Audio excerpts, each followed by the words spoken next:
में मिल रही है। एक कस्टमर की तरह मेरे 3 पॉइंट बहुत इंपॉर्टेंट होते हैं कि मेरे पैसे की सेफ्टी क्या है, मैं क्या रिटर्न एक्सपेक्ट कर सकता हूं, और कल को एग्जिट करना चाहूंगा तो कर पाऊंगा या नहीं कर पाऊंगा, फंस तो नहीं जाएगा मेरा पैसा।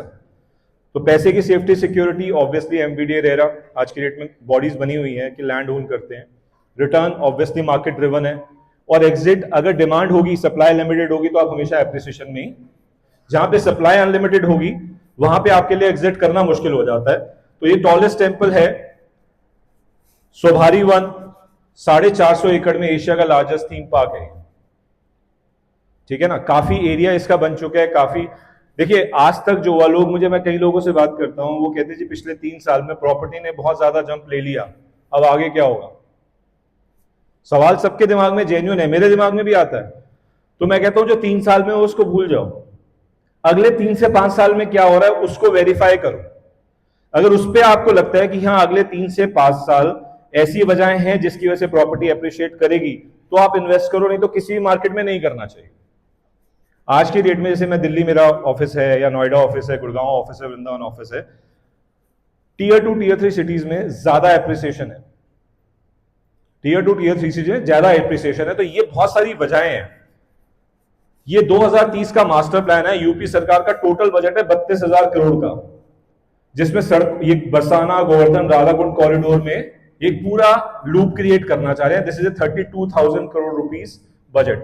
जब बार बार मैं एक चीज बोलता हूं, मैं बहुत सिंपल देसी भाषा में बोलता हूं कि किसी दुकान पे अगर 100 कस्टमर चढ़ रहे हैं और किसी दुकान पे 1000 कस्टमर चढ़ रहे हैं, सेल कहां ज्यादा होगी वैसे? जहां 1000 चढ़ रहे हैं। बहुत कॉमन सा लॉजिक है, नंबर गेम है। एक्सेल शीट पे अगर बात करूं, नंबर्स की बात करूं, जहां पे ज्यादा लोग आएंगे, जहां पे ज्यादा फुटफॉल होगा, वहां पे ज्यादा सेल होने के चांसेस हैं, ज्यादा डिमांड होने के चांसेस हैं। ये टोटल प्लान है। अभी जैसे आप लोगों को पता है NH19 को, जो यमुना एक्सप्रेसवे को, NH19 से 1600 करोड़ की लागत से ऑलरेडी काफी काम हो चुका।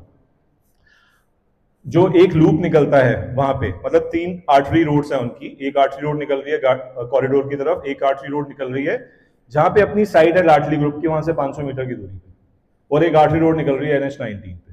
देखिए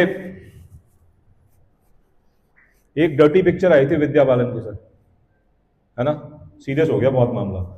एक डर्टी पिक्चर आई थी विद्या बालन की, वो कहते हैं किसी मूवी को चलाने के लिए 3 चीजें बहुत इंपॉर्टेंट है। क्या है? Entertainment, entertainment, entertainment. Real estate को चलाने के लिए क्या जरूरत है? Location, price, resale. अगर आपके पास लोकेशनल एडवांटेज है और आपका कॉम्पिटिटिव प्राइस है, तो 100% आपकी रीसेल निकलेगी। तो डर्टी पिक्चर से किस किसने देखी है वैसे? देखिए सबसे पहले अच्छी मूवी थी, देखनी चाहिए, क्या बुराई है। इसके अलावा जो एक ये एयरपोर्ट कनेक्टिविटी है, जेवर इंटरनेशनल एयरपोर्ट बनने के बाद, जो ऑलमोस्ट अभी ऑपरेशनल होने वाला है। भाई साहब मुझे मुंबई से आना है, मुझे वृंदावन आने में कितनी देर लगेगी?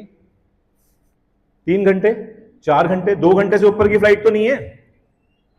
2 घंटे की, अगर मैं पूरी इंडिया में कहीं पे भी, 2 घंटे की फ्लाइट है भाई साहब, वहां से आने में 1-1.5 घंटा लगेगा।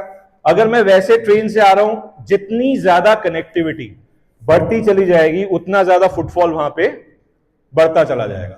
तो जेवर इंटरनेशनल एयरपोर्ट का जितना बेनिफिट नोएडा, ग्रेटर नोएडा को मिल रहा है, उतना ही बेनिफिट वृंदावन को ही मिल रहा है। क्योंकि जितने भी श्रद्धालु, रिलीजियस माइंडसेट के लोग किसी भी पार्ट ऑफ इंडिया से आना चाहते हैं, किसी भी और कंट्री से आना चाहते हैं, उनकी कनेक्टिविटी और सुगम हो रही है, जिसकी वजह से करीब करीब 15 हॉस्पिटैलिटी ब्रांड, जैसे रेडिसन वहां पे ऑपरेशनल हो गया, ITC आ रहा है, हयात हो गया, ताज बाय विवांता हो गया, रमाडा लाडली ग्रुप वालों का ही है जो वो चला रहे हैं। ऐसे करीब 15 बड़े इंटरनेशनल, सरोवर पोर्टिको ऑलरेडी है, बेस्ट वेस्टर्न है। देखिए आप और मैं गलती कर सकते हैं, इतने बड़े बड़े ब्रांड्स गलती नहीं करते। आज अगर वहां पे 15, आज से 5 साल पहले तो वहां पे रेडिसन भी अभी 2 साल पहले ऑपरेशनल हुआ है, सिर्फ एक सरोवर पोर्टिको था या बेस्ट वेस्टर्न था। आज 15 से बड़े ब्रांड्स आ रहे हैं। मेक माई ट्रिप पे किसी भी दिन डाल लीजिएगा, कभी भी किसी भी अच्छी प्रॉपर्टी का रेट 5 से 6 हजार पे रात से कम नहीं होता। वृंदावन में एक खूबसूरती है, बिहारी जी की कृपा से 365 दिन में से 250 दिन कुछ ना कुछ लगा रहता है। होली से पहले, होली के बाद, नए साल से पहले, जन्माष्टमी से पहले, कुछ ना कुछ ओकेजन है वहां पे। मतलब उस धरती में ऐसा प्रताप है कि वहां पे कुछ ना कुछ है जिसकी वजह से ऑक्यूपेंसी अगर बाकी जगह पे, चाहे गुड़गांव है जहां पे कॉर्पोरेट हब है, चाहे नोएडा है, अगर 50% है होटल्स की ऑक्यूपेंसी, तो यहाँ पे 70% से ज्यादा है। यहां तक हम आपस में क्लियर है सर? यहां तक कोई दिक्कत तो नहीं है?